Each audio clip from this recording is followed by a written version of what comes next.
Thank you. So, shall we make a start? We're all here. Thank you very much indeed for attending. Um, so, I would like to begin by welcoming those members of the public and press who are watching the live stream of this meeting via the Fire Services YouTube page. The Fire Authority, as you know, allows filming and photography at its public meetings. So please feel free to use social media during the meeting. Can I ask, though, that everyone present turns their mobile phones to silent or vibrate while the meeting is taking place? There's no fire alarm test scheduled for today, so if the alarm sounds, I will adjourn the meeting and we will make our way out via the nearest available fire exits, which is to the rear of the building. So first item, please, Tamar, would you please report any apologies for absence? Apologies received from Councillor Doug Dew, Neil Boyce, Wayne Fitzgerald, Sebastian Kindersley and Catherine Ray. Thank you very much. Does any member wish to declare any disclosable pecuniary interest or non-statutory disclosable interest? No? Thank you. Item 2, we're asked to approve the minutes of the meeting held on the 20th of June as an accurate record, a meeting held some time ago. If any member wants to raise a question on the accuracy of the minutes, can you do so now, please? I take it that we're all happy that these are an accurate record. Thank you. And on that basis, the recommendation is to approve that the minutes are carried. Thank you. Do members have any questions now about the action log?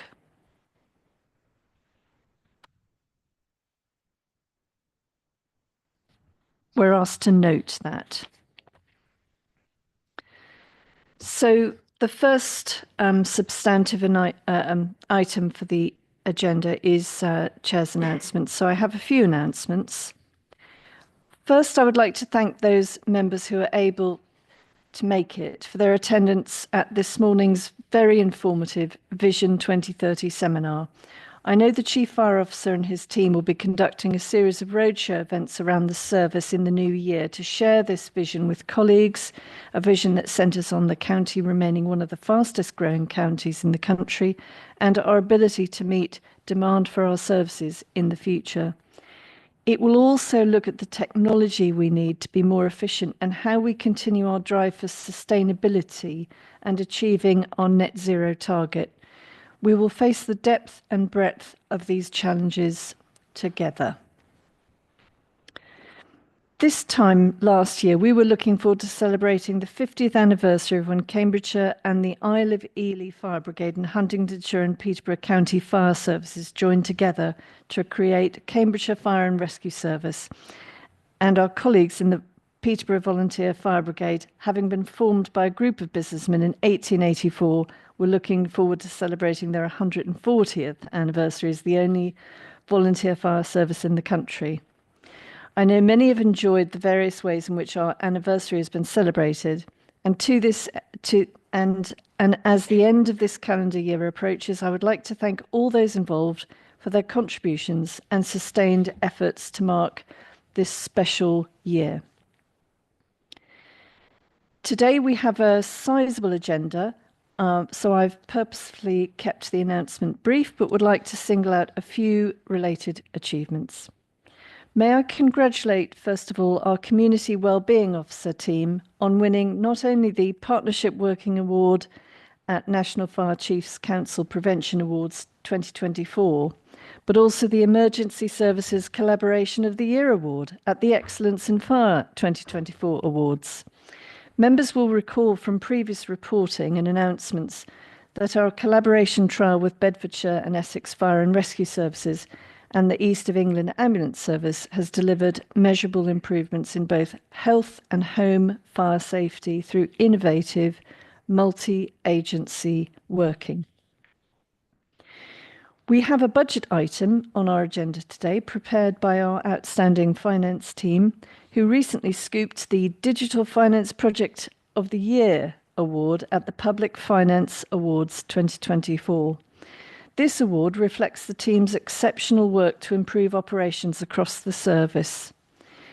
Judges said that they were, quotes, impressed with the team, that the team implemented a new finance system in super quick time, 8 months, and unusually, it was done under budget. The panel also highlighted that, quotes, the finance manager made sure that no team member was left behind and all staff played a crucial role in implementing the new system. Our congratulations to all involved in your well-deserved win.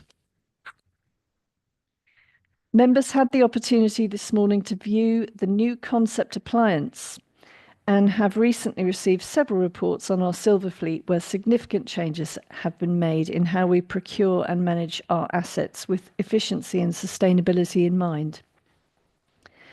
At the Excellence in Fire 2024 Awards, our Fleet and Equipment Services Manager, Graham Wiggins, received an outstanding contribution to the Fire and Rescue Service Award. Rightful recognition for someone who has overseen all matters fleet and equipment for more years than he cares to remember. So well done, Graham.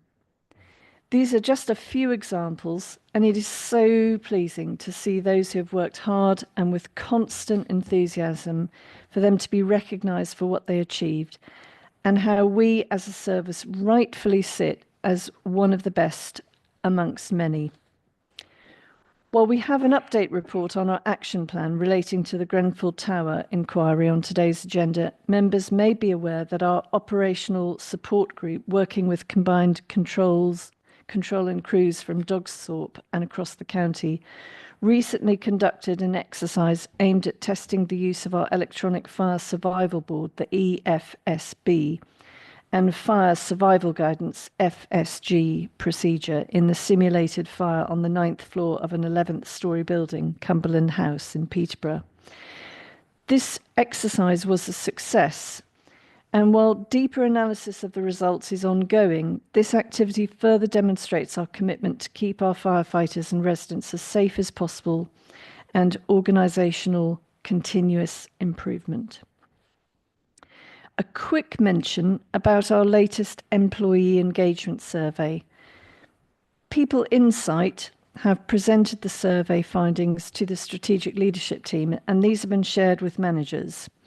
While the overall engagement score has risen 7 points from last year and scoring across most questions has improved, further analysis is considered to be required to really properly understand those areas where there's lower satisfaction.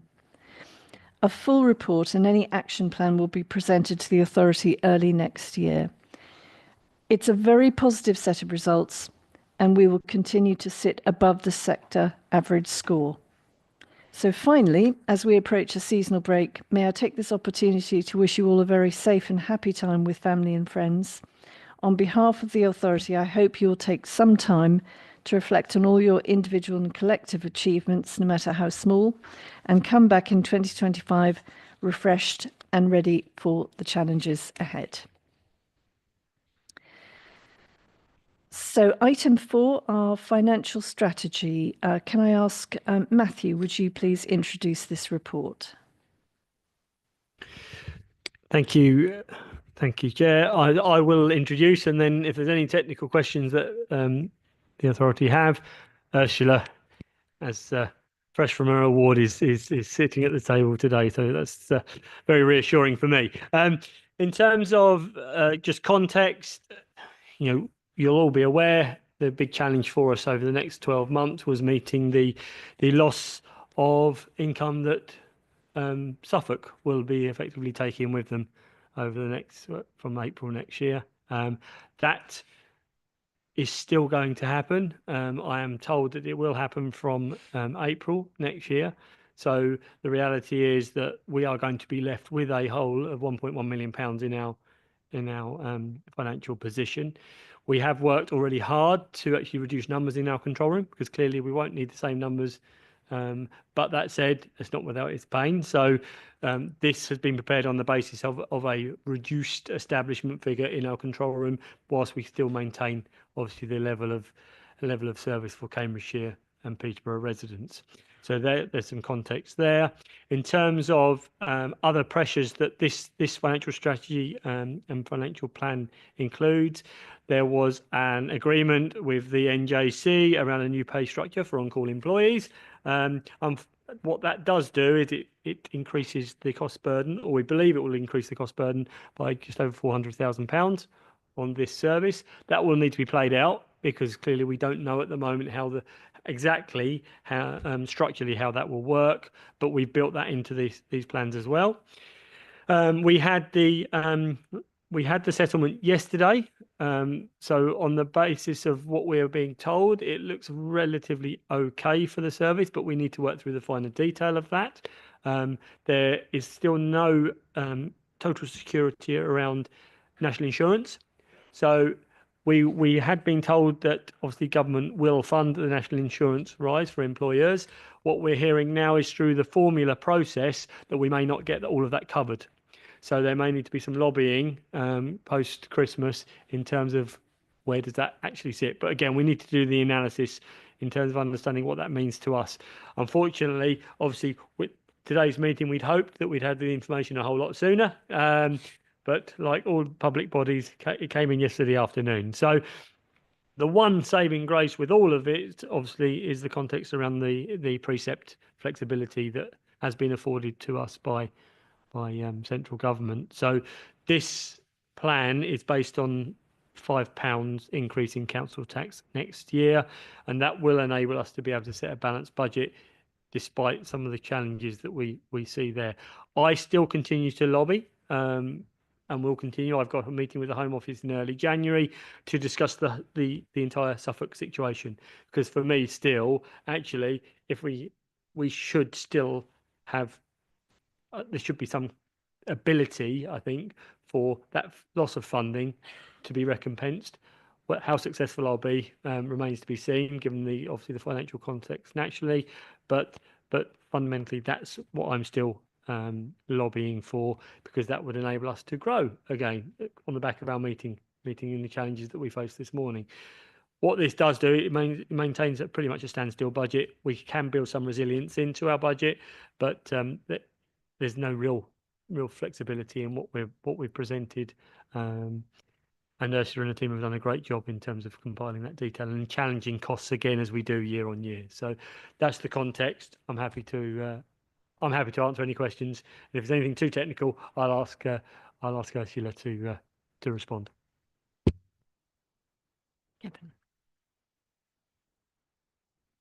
Thank you. Well, I have to ask this question. I believe I've asked it in the past, and I'll continue asking it in the future. I refer to Appendix 1, page 22. The top figures for whole-time firefighters pay, 18,390,000. Management and support pay, 9,017,000. Now, to me, that seems like a huge ratio, almost 47%, could say 50%. I can't see how we can justify that, particularly when we used to be running at management and support cost about 5% a few years ago.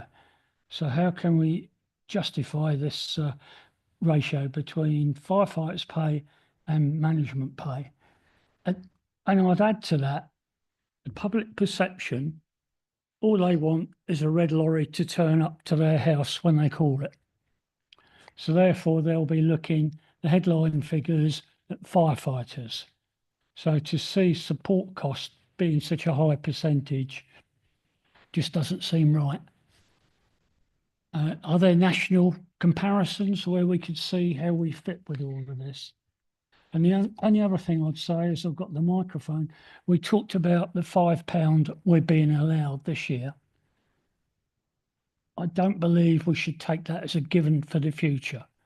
Governments of all colours do tend to change their ideas of things when they've got their back against the wall. So yes, it's very welcome. Wish we had it a few years ago, but £5 great. But it's not a given. Thank you. Thank you. If I take the first point, actually, the 9 million, because it's actually 26, 27 figures, I'd look at, Councillor Reynolds, 9.1 million, and you put that against the context of all of the other operationally focused services. So actually, it comes out at 9 versus 25.3 million, not just the whole time, because obviously the support is supporting on-call, control, and our whole time operational functions. So I think we have to put it into that context. That's my first point. In terms of actually getting a balanced fire and rescue service, use the analogy many times around the three-legged stool, and if we cut too much off one part of the chair, we will topple over. And there's obviously lots and lots that goes on behind the scenes to support what we do front line, not least our community safety and wellbeing officers that we spoke about recently. They would come under management and support staff pay. So whilst they're there, they're actually providing a very, very important, proactive, I would say, supporting the operational function of the service, because actually it's not all about response now. Again, we have to be hopefully being more proactive in managing risk in and around the county. So that would be the balance. We're always under review. I mean, we said this morning again, for those that were there, we talked about hydrants.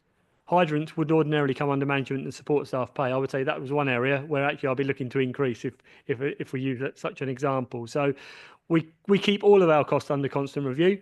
They're always challenged, but fundamentally, the balance that we have now, I would suggest, is absolutely about where it should be, probably not where it could be if growth continues in the vein that we've spoken about earlier. In terms of the reliance, I totally agree, Councillor Reynolds, in terms of reliance on the £5, because I think there's probably examples where we have hoped that we'd get it in the past and we didn't. One thing I would say is I've actually taken on the national lead now for the by chiefs for the comprehensive spending review. So I'm now lobbying and hoping that perhaps some of my prior knowledge will help influence that position moving forward, because certainly as something as a national fire and rescue service, certainty is going to be key, not just for Cambridgeshire but for the sector as a whole. So that's effectively where we're at. So hopefully that confirms the position. Thank you for your reply. It's pretty much same as last time. I don't necessarily agree with it. I do find it difficult to accept that we have to pay so much support cost, but you've explained why. I wonder if it might be possible to just make it a little bit clearer what those headings comprise, because it is an easy mistake to make, I think, or it is easy to misinterpret it. Yeah, I think perhaps what we can do when we bring forward the full report, we can actually give you some subcategories as well that actually bring it to life, because actually, obviously, it's a catch-all phrase perhaps that does need some qualification. So what we'll do in the actual in the budget book, I'll look at Ursula. We'll actually break it down for you so you can see exactly all that it covers, because actually fleet function, and I could go on if that's helpful. Thank you. That would be appreciated in the future. And if you could perhaps put some numbers to them, like number of whole time, number of retained, number of control, and number of support staff, please. Thank you. Yeah, I think that's absolutely fair, because that's just making the figures, more accessible and sort of clearer what it's actually talking about. And it is important to understand exactly what the operational costs are, in the broadest sense. So thank you, I appreciate that. Any other comments or questions? Simon. Yeah, thank you, Chair and Matthew. Firstly, congratulations, Ursula and the team, for the award. It's great to hear. I know you've put in a lot of hard work. Excuse me, Chair. Yeah, on the whole, I support this. You know, none of us like increasing council tax, me particularly, but you know, I think it's quite an easy sell for me and residents, really. And I think we've talked about it in the past about, you know, this is our insurance scheme. You know, there are some significant challenges for the fire service in the years ahead, which was explained very well this morning. So thank you, because it's really helped put some context behind the numbers. I guess my only concern is just the national insurance. So obviously, for people watching this, we're going to look at this again in the new year, aren't we? So just so people understand that this is the draft and we're going to sign it off next year, just to understand the risks of that financial impact of the national insurance contribution, because it's not a given, I don't think, is it? So it'd be just to understand the context of that, Matthew or Ursula, please. So our understanding at the moment is the national insurance shortfall will be provided by a grant, a specific grant, but the way they're going to allocate the grant is by running it through a formula. But because it's been swept up as part of the broader local government funding settlement, that they're going to effectively pitch more towards those authorities that have an adult social care function, which appears to mean that fire services are going to be left light. They're talking anything up to about 50% light in terms of what they need. Now, for us, we don't believe that that's going to be significantly material, because we still can't accurately project how much the shortfall will be because of the nature of our on-call service. It's quite technical, but effectively what it means is some will be paying NI sooner, but because of the nature of percentages and how many calls that our on-call people have to undertake, might mean they breach, might mean they don't, which might mean we need funding, might mean we don't, which is why government are taking a view of almost taking a more general approach rather than being very specific around what we will be allocated.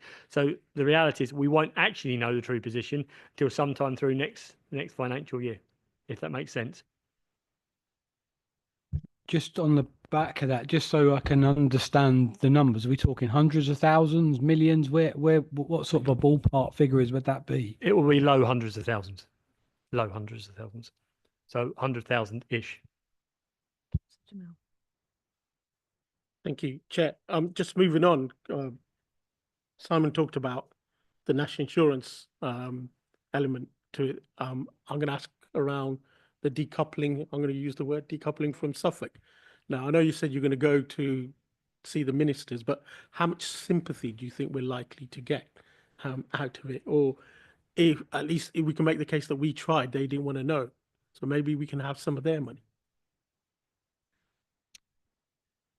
So I have met all local MPs bar one, and whilst it's been appreciated our position, I'm not sure that when it's been taken back, if it's been taken back to government, anything has actually changed. I've got another meeting with the head of finance for the Home Office in January, who is much more sympathetic, and she has said constantly through the process, once you understand what your financial position is, please come back and talk to us. Now, whether or not that is just to come back and talk to us and we'll listen and we'll move on, or whether or not it's we'll see what we can do, we need to keep the dialogue going more than anything. So I don't think I can predict what is going to come of it, but we keep asking anyway.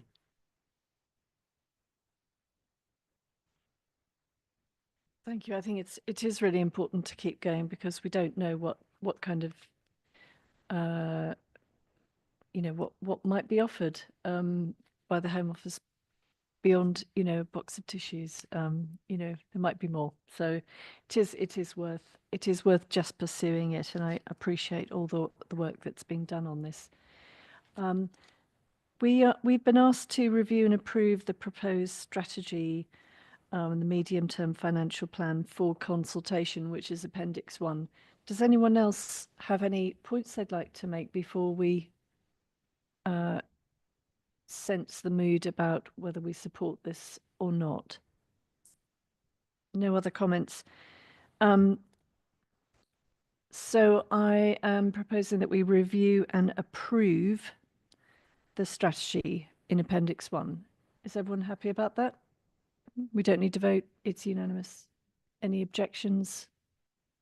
Thank you.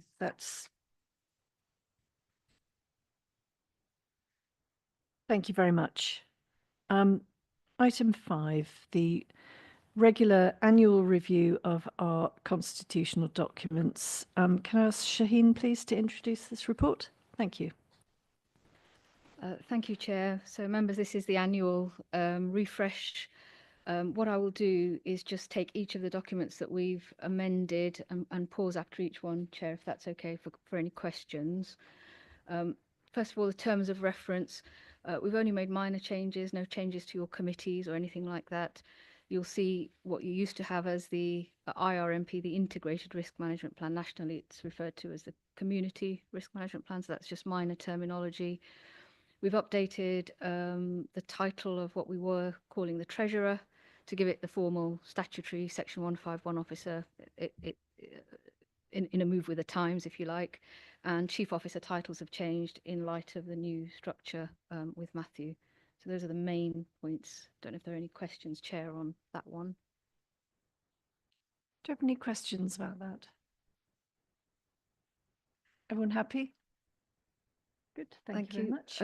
Then the scheme of delegations, quite a few changes, but mainly moving around who does what because of the changes in the top team. We haven't proposed any new delegations, save for an uplift on the financial delegations that officers can have. That's on page 47 of your papers. So financial delegation limits were 50,000. We're proposing 75,000. With inflation and rising costs, that seems proportionate. Other than that, we've slightly changed the delegations, given Matthew a bit more power to how he makes payments to the estates of deceased people. So the way that those payments are made, to whom they might be made, no changes to the actual payments or the appeals mechanism, which still sits with members on the appeals committee. We've just had a few cases this year where some stronger delegations to Matthew just to how that is done would have been helpful. We've also at 3.4.18 tightened when the chief fire officer can suspend contract standing order. So if there's an operational emergency, needs to buy goods and services in a hurry, Matthew can suspend standing orders and just get those things purchased and then reported back to members. It was always a power, but we've tightened the wording around that. The other main changes are to the Deputy Chief Fire Officer. Obviously, that was previously linked with the Section 151 officer. So we've moved all of the financial delegations into the new Section 151 officer post and added those additional operational duties that the Deputy Chief has, and similar added the new Assistant Chief Fire Officer delegations. So I'll pause there, Chair, if there are any questions on that set.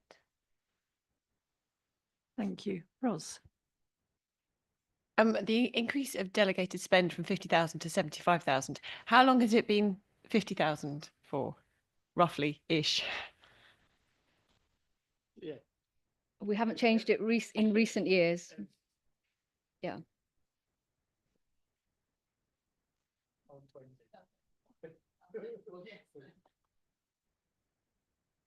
Any other questions or comments? Simon? Yeah, just a technical point in relation to the wording. In times of operational urgency, what's the definition of that, and how do you define operational urgency? It's a really good question, because actually I don't think it'll be obvious. It'll be at times when we need to obviously act quickly. In terms of, it might be scale of an incident, it might be spate conditions, it could be various things that's built up over time, like the pandemic as an example. So I don't think I could define it as one particular incident type, Councillor Bywater, but obviously it'll be down to my discretion to ensure. So take the example, going through the pandemic, very early days, we dispensed of standing orders quite quickly till we could get emergency medical equipment. And we just did it because actually we couldn't wait. And we got ahead of the game, interestingly, on that one. So there'll be certain circumstances where we have to make those decisions that I couldn't sit here and tell you exactly. I couldn't define one unless John can think of a more. I think generally, if a strategic coordinating group is set up, that'd be a sort of time when this would be enacted, because any one of us there would have to be able to, in that room, commit significant financial and resources to that incident if required, and we wouldn't be able to go out and ask permissions to do that. We'd have to decide there and then. So that'd be probably the main time that would happen.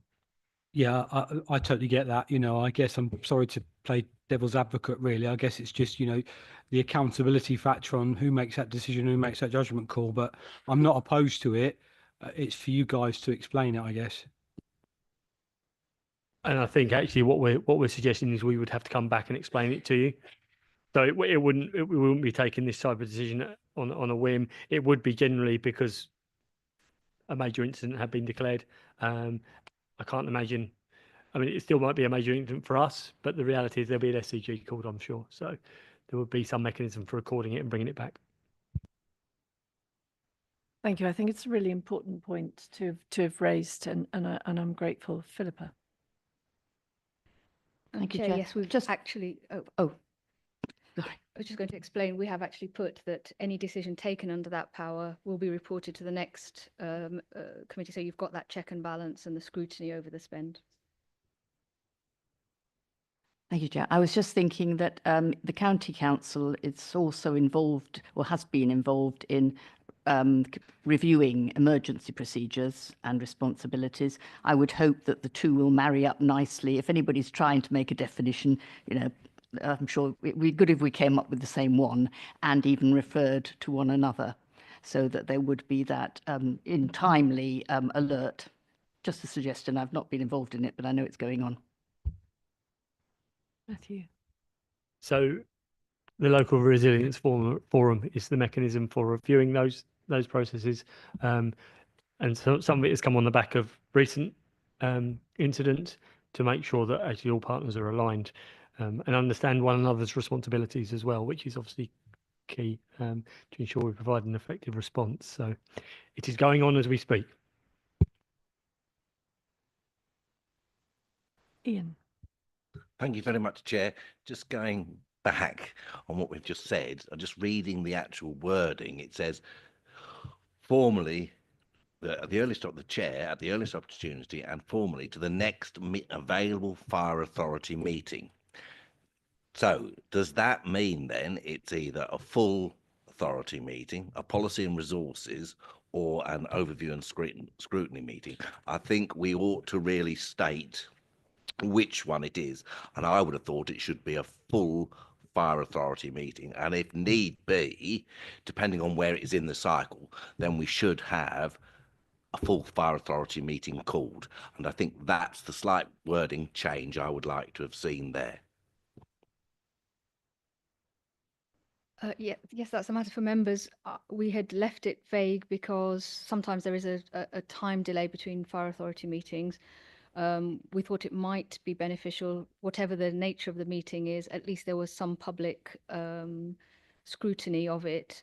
But it's a matter for members. It can be either full fire authority or the next available convened meeting of the fire authority. In your hands, Chair. Well, the fact that it would, you know, if members are unhappy with the decision made, it's probably best that comes up sooner. That expression of displeasure and so on comes up sooner rather than later, especially if it is around crisis management effectively. So, and if it is a matter which goes to the first available forum and then is considered actually quite a serious matter, it could then, you know, continue on. It wouldn't necessarily be the first time it had been heard. If that was the proposal, would members be content with that? I think if we restrict it, we then could have a long time delay. I mean, that's the only problem. Does that address your concern? That does address my concern, Chair. It's if it comes to the overview and scrutiny or the policy and resources committee, I would just like it that there's an opportunity, if either those committees are not particularly happy, then it's got the opportunity to come to a full fire authority meeting, or the other alternative would be is if it's say the policy and resources and it is something that's come up, then it may be that other members who are not on that particular committee could just come along and hear what is said. But I'm quite happy with your suggestion, Chair. And thank you. And I do think that if something is as serious as that it would, I imagine it would come to the full authority anyway in due course with reflections at the very least. Because it will have been a significant decision that we all needed to know more about anyway, even if everyone was happy with it. If you see what I mean, is that acceptable? I'm not sure we need any change in wording, but it's just interesting to have, I think, the context from everybody. Great, thank you. Do you want to keep going? Thank you. The next set of changes were to your meeting and committee standing orders. So again, mainly tidying up process. We've removed the joint consultative committee, given that that doesn't meet anymore because the rep bodies aren't agreed on a joint forum. Paragraph 3.4, we've clarified the process for when members come off one of your principal councils to try and ensure that you can come and sit on the fire authority as soon as possible, as long as we're notified. Before, it used to be that we would have to wait for the next full fire authority to confirm you, and then you took your seat. So hopefully that helps the fire authority maintain that continuity. And 10.1 is a correction. You are entitled to 3 named substitutes, not just 2. So hopefully that increases flexibility as well. Chair, I'll pause there for any questions on. Thank you. Any questions on that section?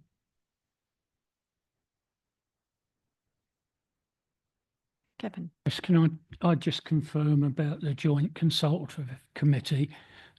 I agree to what's put forward because obviously I was on the policy committee that agreed it, but I forgot to ask the question, was that in conjunction with any agreement of the 3 representative bodies when we removed it? Could you confirm? Thank you. Chair, so the position was that we spoke to all the bodies and it was the fire authority's wish that they had the one committee, given it's a joint consultative committee, and there just wasn't agreement that the 3 bodies would meet together. And as a result, all were informed that in that case, there isn't going to be a forum for you to engage more formally with fire authority members. And there wasn't any sort of pushback or request to do anything different either. Is that acceptable? Thank you. Any other comments or points about that? Thank you. I think we're happy with that. And then, Chair, the last one, just the Code of Corporate Governance. The only change we've made to that is to just strengthen the emphasis on scrutiny by the fire authority on matters of culture. It's a national focus. HMI are going to be focusing on culture. So, and you will see coming forward from the new year some enhanced reporting around standards of conduct, culture, actions we've had to take, and so forth and so on. So, Chair, that's the last of the changes. We haven't touched the Code of Conduct. That's subject to the LGA's model code, which we have. And the members' allowances, that's subject to the IRMP process. So, Chair, those are all the questions. Thank you. Thank you. Any other questions, Philippa? Thank you, Chair. I would just like to say what really good documents these are, and thank you for keeping them under review. I think particularly it's really helpful to have that clear guidance in terms of member-officer relationships. One could do with something comparable in most of local government, just to be vague there. And I just wanted to thank you for setting that out because it does help a lot. And I must admit, I'm delighted that I happened to join this authority. I think it's brilliant. I think a sentiment felt by us all. Thank you very much indeed. Yes. I can't take full credit. Deb Thompson at the back's been instrumental in helping. Thank you very much indeed. So those are the key changes, and we've discussed and clarified points along the way. Can I take it that we approve these changes, or does anyone have anything else they would like to say first? No? Can I take it that we are agreeing to these changes? Yes? No objections? And we note the reasons for not making any change to the members' code of conduct and members' allowances scheme this time. So thank you. I think those matters are agreed. Thank you very much for excellent reports. So our annual governance statement. John, I wonder if you could possibly introduce this. Thank you, Chair. Afternoon, members. The progress made against governance issues identified in 22-23 in their annual audit report, RSM did not identify any significant issues to be considered by authority for inclusion in this statement. Significant governance issues for 23-24. During the reporting period, 5 assurance assessments were completed by RSM, with positive assurance being taken from reviews of key financial controls, procurement and medium-term financial planning. Although not considered, issues raised the following 2 areas were significant. RSM did not consider the following areas to be significant, but the service will take action to address issues raised during the reporting around contaminants and health and safety of staff in state utilities. With contaminants, this is an area we've been working on for a long time, and it's a clear focus of us. I'm sure you have seen that from the concept appliance you looked at this morning. That is all linked to this work. It's about making sure we've got a clear strategy for reducing the risk and harm that may be caused by contaminants, and that all that is being complied with, and we have everything in place in order so our firefighters can do the maximum they can to stay safe while carrying out their role. Estates utilisation, although we were collecting some data to help determine overall utilisation, we could improve this, and that would help us to make better decisions around how we and other stakeholders use our estates. Other considerations we were taking into account is the combined fire controllers. I'm sure you're more than aware, with Suffolk leaving us potentially, well, they will be leaving us next year, probably around April time, then the impact of that will need to be kept under close scrutiny and really well understood. And in terms of culture, we've always received very positive inspection results around our culture, and we're very proud of the culture we have. However, we must not be complacent. It's something that is a real priority for us, and is one of the things that makes us the service we are. So we need to make sure we do everything we can to continue to improve our culture and make it as good as it can be. Obviously, financial climate, as we discussed at the seminar this morning, that is something that we need to keep a very close focus on to make sure that we're able to make sure the service is fit for the future and is sustainable. And in terms of sector developments, you'll be hearing later on in this meeting around the Grenfell Tower inquiry, which is obviously a big focus for us and for the National Fire Service. But we'll also continue to closely watch any other findings and that come out of different reviews and take the necessary action to ensure public safety. So in conclusion, based on the opinion of the Head of Internal Audit and our own ongoing work, we are satisfied that our arrangements of governance, risk management and control are adequate and effective. We propose over the coming year to take steps to monitor and address the above matters to further enhance the arrangements that we have. And we're happy to take any questions. Thank you very much indeed. Do we have questions or comments?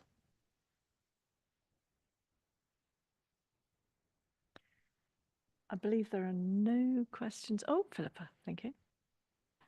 I was just wondering, it isn't apropos any particular paragraph, but in terms of virtual attendance at meetings, I was wondering whether the Fire Authority has the same rules to comply with as local authorities, nodding going on, local authorities, and whether there has been any opinion voiced in terms of whether it should be possible to have more virtual meetings of members of the authority. Just wonder what your views are on that. Thank you. I think Shaheen would like to answer. Chair, yes, we are subject to the same rules, so we can't have a virtual meetings yet, but you probably are aware that there is a consultation, a government consultation going on now. We weren't a consultee actually as fire authorities, but your principal authorities have been. I don't know what your principal authorities are proposing, but from hearing from colleagues, there is an overwhelming support to have hybrid meetings where people can attend and vote. They're also consulting on proxy voting, which the monitoring officers and colleagues are thinking has some difficulty. So that might not be supported. But yes, there's a consultation going on now, but we haven't specifically been listed as a consultee. Thank you. I do recall filling out a questionnaire about this, and again, the issues are with proxy voting, aren't they? Any other comments? Did you want to make a comment? Sorry. There is no need to make a comment. It's just if you wanted to. Great. Well, we've been asked to approve the statement which is attached at Appendix 1. Is everyone happy for that to be published? Great. Thank you very much indeed. Now for this next item, I'm going to have to ask Ursula and Josh to leave the room temporarily. Sorry. Is Josh here? Not here. Josh is not here. Right.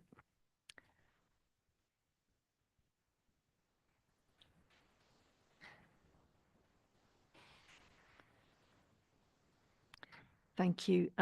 Matthew, could you introduce this, please? I will. Thank you. So obviously following from my appointment, we put a temporary structure in place. Ursula, as a qualified accountant, was put in as the temporary Section 151 officer, along with Josh, who is also a qualified accountant. We're quite lucky as a small fire and rescue services to have so many qualified accountants and so many talented financial people. To be quite frank.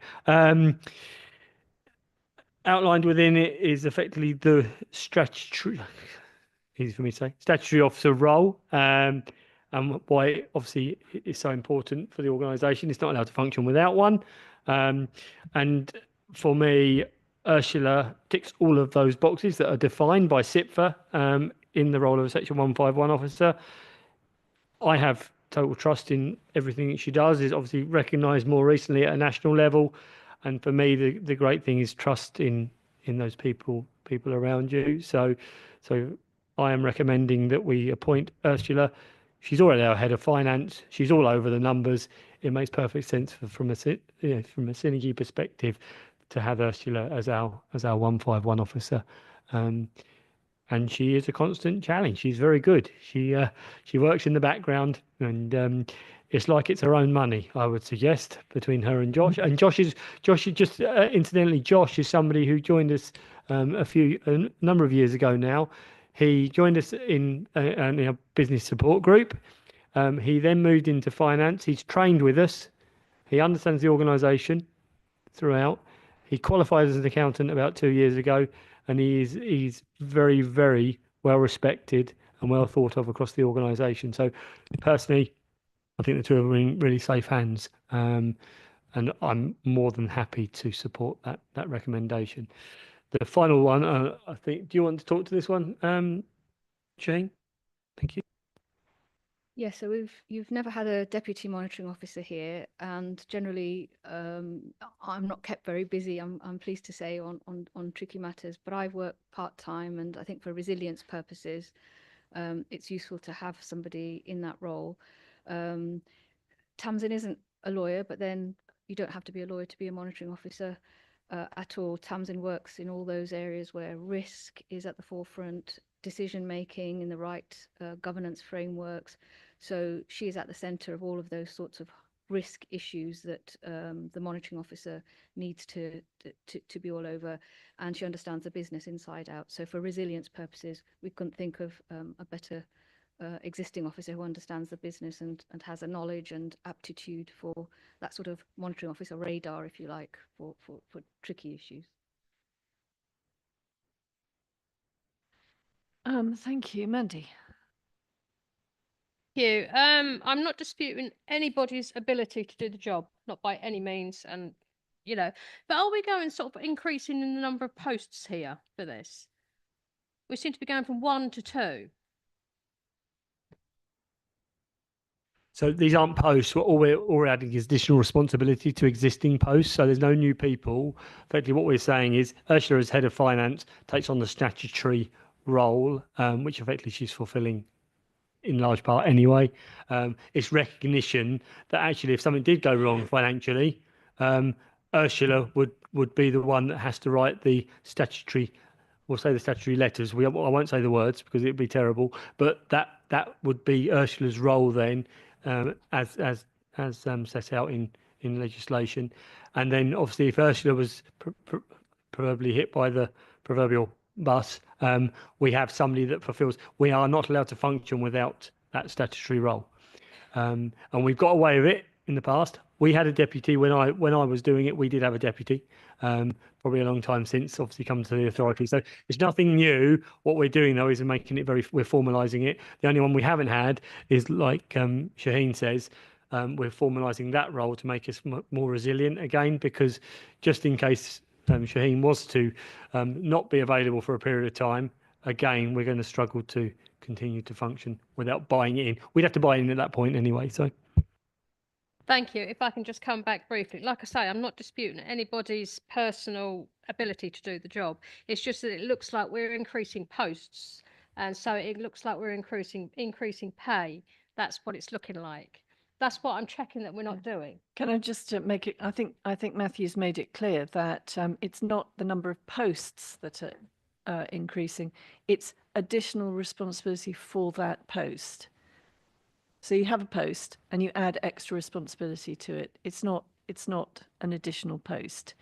I suppose one of the issues is, I would just like to clarify it, is that we do have to have a Section 151 officer, and technically at this moment, is that you? No.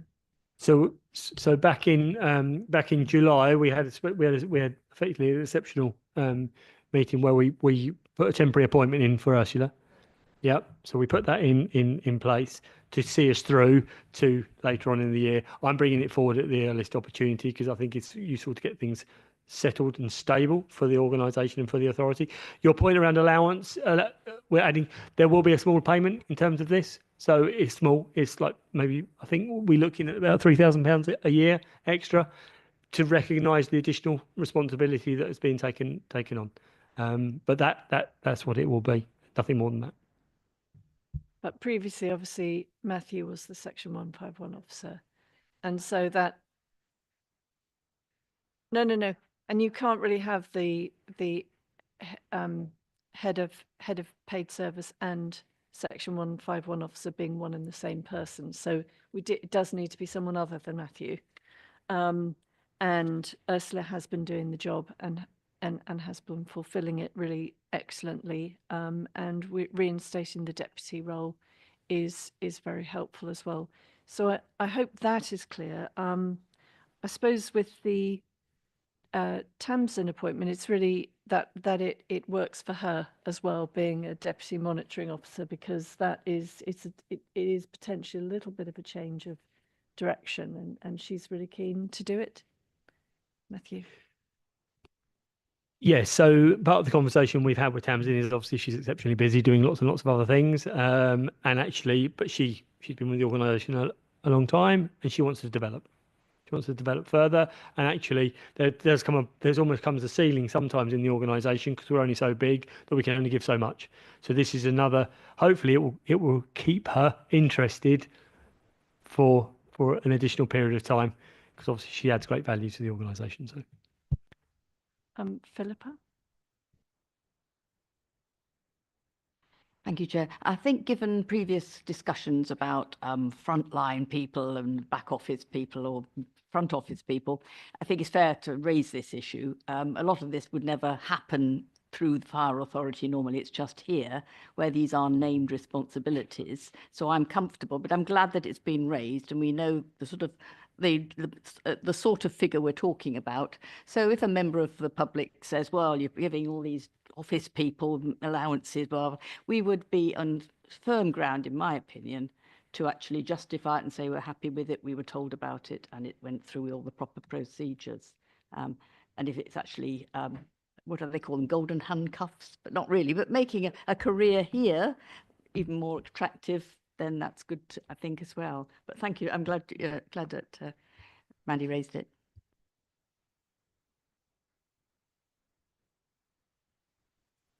Is everyone happy with the proposal? Sorry? Then I'm quite happy to propose if you need a proposer, Chair. Okay, I think, yes, why don't you propose it? I'm quite happy to propose the roles of Section 151 officer to Ursula, the deputy Josh, and for the deputy monitoring officer to Tamsin, because I think that's the right way the authority needs to go. Thank you. Seconder? Councillor Jamil, thank you very much. So I think we call Ursula back in and give her the news.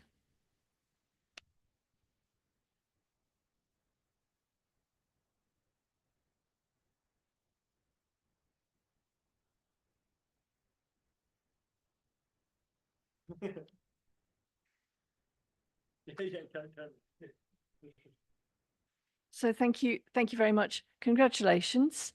All these proposals have gone through with everyone's great support. So thank you very much indeed. Thank you, Chair. Thank you, members.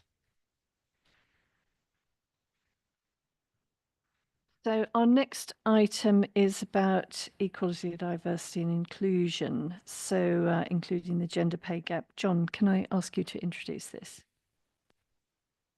Yeah, thank you, Chair. I'll just talk you through the highlights from the report and then take any questions you may have. So within the service, we monitor our quality, diversity and inclusion data each quarter in people excellence meetings, and that gets reported up to us as the senior leaders of the service on a regular basis. We've done a lot of work around our equality impact assessments over the last year to make that process as good as it can be, and we've seen some real benefits on that in helping us improve any process and policies we're introducing and making sure that we are making it as good as it can be for everyone that either works for the service or could possibly work for the service and the public we serve. We've created a new attraction strategy to ensure that applicants are aware of our values and inclusive culture, and hopefully that's a reason to come and work for us. I think in terms of what attracts people to come and work in our service, that's a really high thing there, and it's something we're really proud of our service, and I think that's something that sets us apart from other services and other places to work. We may not be able to offer the best money, but we can offer something rather different, which hopefully should really help get the right people into the organisation. We've analysed the protected characteristics of employees involved in discipline and grievance and are satisfied that there's no disproportionate impact. The mean gender pay gap has continued to decrease to 7.47%, which is the lowest gap since reporting started in 2017. The decrease is due to continued recruitment, development and progression of our female employees across the organisations. We have more female managers, drivers and returners from maternity leave. We're proud to be the 9th highest fire and rescue service for overall number of female employees. To ensure continuous improvement, we monitor our equality and diversity and inclusion data at every stage of our recruitment process for all sections of the service. We've also introduced DBS now for all employees and all prospective employees, and we're now up to 94% of our staff have gone through the DBS process. And we've also recruited to the role of people partner, policy, culture and equality and diversity and inclusion, and will lead on activities around equality and inclusion going forward. So those are the main highlights from the report. I'm willing to take any questions. Thank you. That's really a most encouraging report. Any questions? Any comments or observations? Thank you. It's really encouraging to hear the pay gap reducing so significantly and the increasing number of women managers and so on. That's just really, that is real progress. It's excellent. Thank you. So we're being asked to note the progress and agree the content of the report, which is Appendix 1, and to approve the publication of this, subject to obviously design work and incorporation of images, etc., etc. Is everyone happy for this to go forward? Yep. Thank you very much. That's agreed. The next item is about the Grenfell Tower inquiry work, which, as you may know, has really moved forward at a pace. So could I ask Simon Thompson, please, to introduce the report? Thank you, Chair, and good afternoon, members. I'm going to provide an update today on the progress that we've made against the Grenfell fire recommendations, both phase 1 and phase 2. So the key points, I assume I'll take some assumptions that you've had a chance to read through the paper, so I'll cover some key points for you today. So following the tragic incident, there's been 2 reports issued to date. Phase 1 provided 43 recommendations for us to look at, and phase 2 issued 59 recommendations. For our position in phase 1, I'm very pleased to announce that we have made really good progress against our phase 1 report.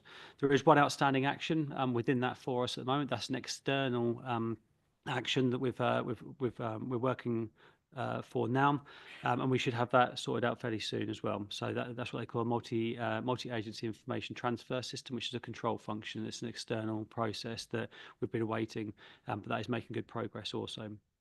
Phase 2 has already started. We've got our team has been stood back up under the leadership of Group Commander Jamie Johnson, and the work has been progressing really well with that. So we've already started assuring ourselves and understanding the gap analysis for the work and the recommendations.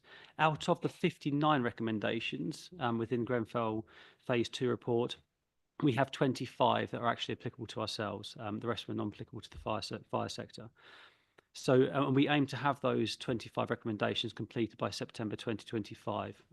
It's quite ambitious. However, we're in a really good position. And actually, much the same as phase 1, a lot of the recommendations held within reports, we've already made good progress even before the report landed out as well. So we're in a good position for that.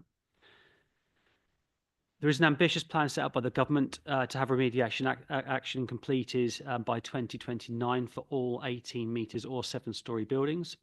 We're in a really good place for that as well. We have all of the work with our buildings is on track and on schedule to be complete within a set time scale. And we currently have 27 buildings that fall within that bracket within Cambridgeshire.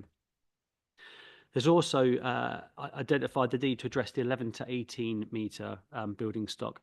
This is a much bigger piece of work for the country to undertake and also for ourselves. We started work on this shortly after the Grenfell incident and around when phase 1 landed by identifying where our 11 to 18 metre building stock existed at the time. However, we're now going to build on that alongside MHCLG and local authority building control. So we're working alongside both groups now to actually make sure we have completely identified every building, and then we'll start the work with that. And the recommendation for the government is they'd like to have all remediation action designed, if not completed, by 2029 for each of those buildings.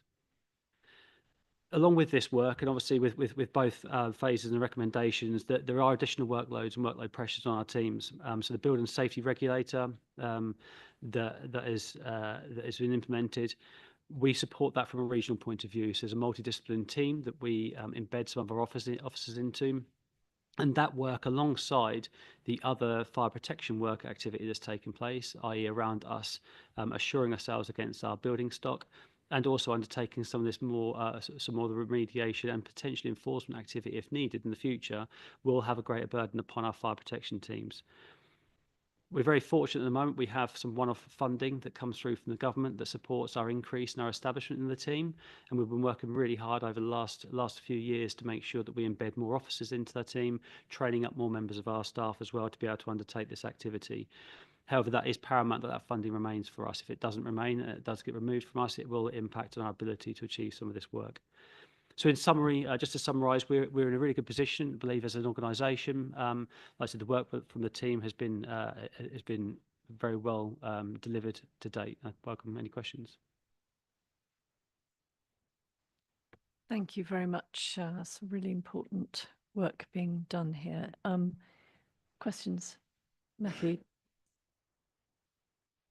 I just wanted to add, really, so we're in a good place, both locally and we are seen nationally as being in a really good place. We're working in a highly effective manner with the combined authority and the mayor's office, and the team are doing a really great job. All I would say is that it is hugely ambitious, the target the government have set, hugely ambitious.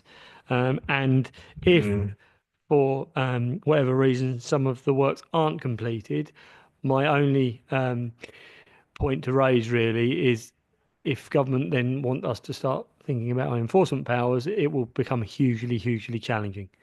Not only will it be complicated, it will be resource hungry. And I think I just wanted to, whilst it's a great news story, we've done a really wonderful job. We're not there yet, and things could change quite quickly if there isn't the progress from, being blunt, other partners that we need there to be. So it's just sort of putting that line in the sand nice and early, that whilst we're doing great now, and we are working extremely hard and the team doing great, this could be mighty challenging in a few years' time. So Thank you. Absolutely noted. Simone? Thank you, Chair. Would it be okay if I ask how much the funding is that we're receiving from government, and knowing that you have these, I'd say tasks, but they are essential tasks to do by the end 2025. So what I'm trying to understand is the amount of funding you've got, and obviously you've just alluded to how hard it will be without the funding, to almost like a business case of what those tasks are against the funding. Has this already been set out? And if that funding was not continued, how that approach was going to continue? Yes, I'll answer. So our funding is roughly between 160 and 180,000 pounds per year that we receive. That funding has been placed in as ring fence for fire protection activity. For that activity, the request has always been for us to increase our audit capacity output, so be able to actually bring new officers in. The trouble is, it's not particularly an easy thing to do. It's a saturated market. It's very hard for us to be able to train. It takes some time to train up. It takes between a year and 2 years to be able to train somebody up to the level to be able to undertake audit activity at these types of buildings.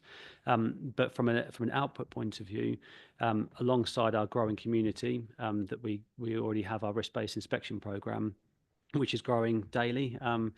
Obviously, this work, and pick up on Matthew's point, if there's any enforcement activity that takes place, or even just the ability for us to go out and audit these properties, we've been out to all of the high-rise residential buildings. We carry on that they then fall into our risk-based audit programme annually for us to go back out to them.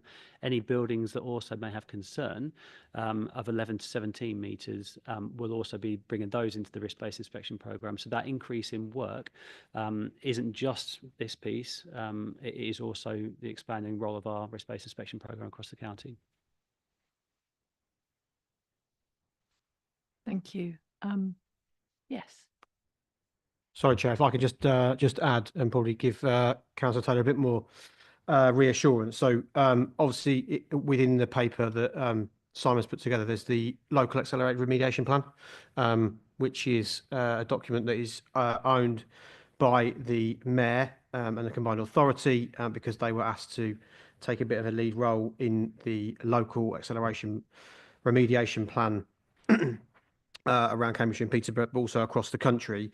So when we talk about funding, in there is a list of barriers, and one of the barriers is around funding. So whilst we receive funding of 140,000 this year, it's sort of slowly gone down over the last sort of 3-4 years. 140,000 allows us to build capability and capacity within our teams, but there is also a further ask now through the local accelerated remediation plan around further funding to better support should we get to a position where we need to start to enforce on these buildings. Going to take up more time, going to need more capacity. But as Simon alludes to, it is really challenging for us to retain and recruit these talented individuals with the right skill sets because the public sector pay more and they are dragged towards that away from the fire sector. So there is a hole in the market, I guess, from a fire perspective to retain those colleagues, although we've done well so far. Thank you. Thank you very much. Philippa. Yes, I think it's just a comment, it touched a little bit. I'm looking at 5.2 particularly, and fire protection provision. I was thinking was the Grenfell recommendations to do with the nature of the cladding, the construction methods and so on. But obviously the fire authority has always given evacuation advice and advice on things that shouldn't be in the hallways or on the stairs or anything like that. And I'm just wondering whether Grenfell and its recommendations has led our authority to change its advice. And I'm wondering how you cope with the sort of, one doesn't want to be too risk averse because people actually live there. And sometimes it needs to be specifically, is that flat buggy going to be in the way of anybody else? That's where we see it on the ground, isn't it? When people complain about not being allowed to put anything outside their front doors. So have we changed our advice at all? And do you have any dilemmas in terms of the livability of the places we advise on? So in short, our advice remains the same. We work very closely with the buildings to make sure they're code compliant and to ensure that they are safe. The buildings should be built that they can withstand fire for a period of time and the survivability within those buildings. So from our point of view, we try and provide some reassurance to the public and the members of the public living in those properties that their buildings are safe. Anywhere that has any particular issues, with the building construction, we may place short-term fixes in place for those. So it might well be that we ask them to be on a simultaneous evacuation strategy for a period of time. However, that cannot be open-ended. For us, it ends up having, that's where we look at the remediation work to be taking place. So, and if that remediation work doesn't happen in a timely manner, then we'll then start looking towards our enforcement activity that we can undertake. I suppose just pick up on the previous point regarding the exercise. What we also do is we've embedded our, through our exercise program to make sure that our crews are really well trained in how to deal with these incidents. We've brought in the recommendations regarding like the smoke curtains and what have you for our buildings. So if there is any problems and there's any breach in compartmentation, we can deal with that much more efficiently as well. Thank you, Ros. Sorry if I'm sort of blundering in here. Right. So obviously Grenfell was a massive tragedy, and part of the big tragedy about Grenfell was that it was a high-rise building. But fundamentally, it kind of reflected a building culture where buildings weren't being built safely, and part of that was because it was really complicated. Do we think that has changed? Also, the fire authority is working with the combined authority, but the combined authority is not the planning authority. Is that relationship, is the fire authority confident that the planning authorities who and also I'm a county councillor, so I also don't sit on the planning authority, that the planning authorities are does it feel like there is actually a change, and what does that feel like? Are people understanding what it takes to build a safe building, and has that changed? And if so, and are those relationships happening with the planning authority? And this enforcement thing feels really important. Should that be coming from Section 106 funding? I don't know. That's a question. Is that a place where funding should come from? Is that something we should be saying to the planning authority and asking them to ask when they're signing off buildings? Thank you. To answer, I guess, the question around planning. So at the minute, we're focused on a number of buildings that have been brought to us through MHCLG and the Combined Authority, and we have the key players from both Peterborough and Cambridge City, because that's where the bulk of those buildings are at the minute. The likelihood is that will spread when we get to the 11 to 17 metre buildings. That's going to go across the county. So we'll engage the broader planners when we need to. But at the minute, we've got 2 colleagues were already well embedded with us from a fire safety perspective. Our fire safety colleagues have worked alongside them for a number of years and got a great relationship. But just bringing them in into those meetings with the mayor and the mayor's office will continue to strengthen that.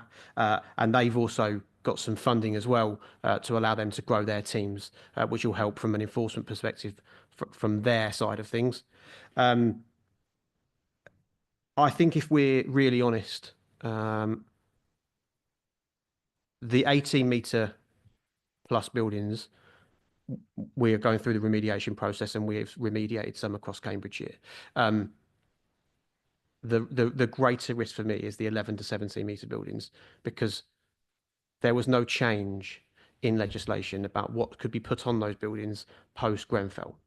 So from 2017 until recently, we were still building 11 to 18 metre buildings that could have that cladding put on the side of that building.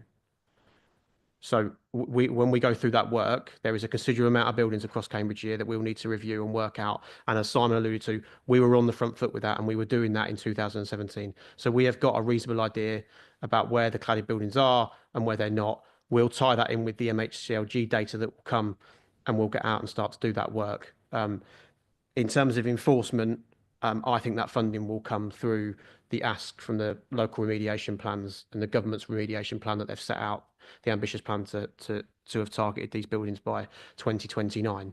I'm not sure, I can come back to you, but I don't think 106 would feature in that process. Thank you. Simone. Thank you, Chair. I've just had a thought that I must disclose the fact that I am a director of a management company. It is in my pecuniary interests. So I'm a director of a management company with a 3-storey block, but it is under 11 metres. And I've just thought about that. So I just want to be aware that with this item, I have no interests in it, but pure safety. Thank you very much. It's always good to declare and err on the side of caution. I'm sure that was already taken into consideration, but I mean, thank you for that. Are there any other comments or questions about this important item? No. We're asked to approve the planned activities to meet the recommendations from the report. Is everyone happy to approve them? Thank you. They are so approved. Thank you very much for all the work that's happening on this.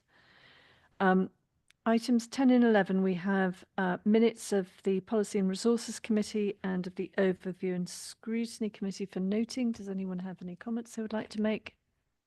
No. Thank you very much.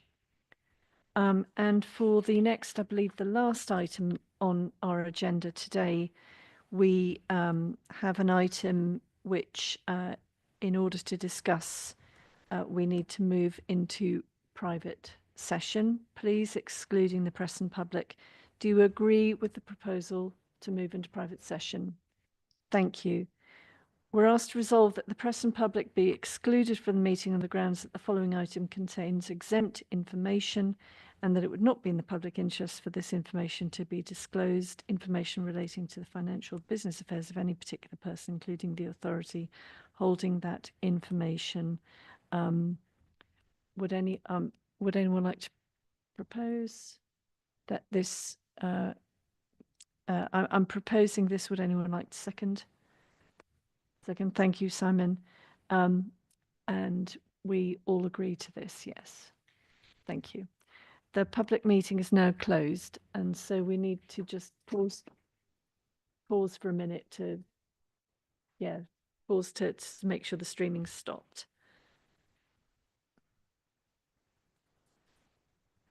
When we get word, I'll be asking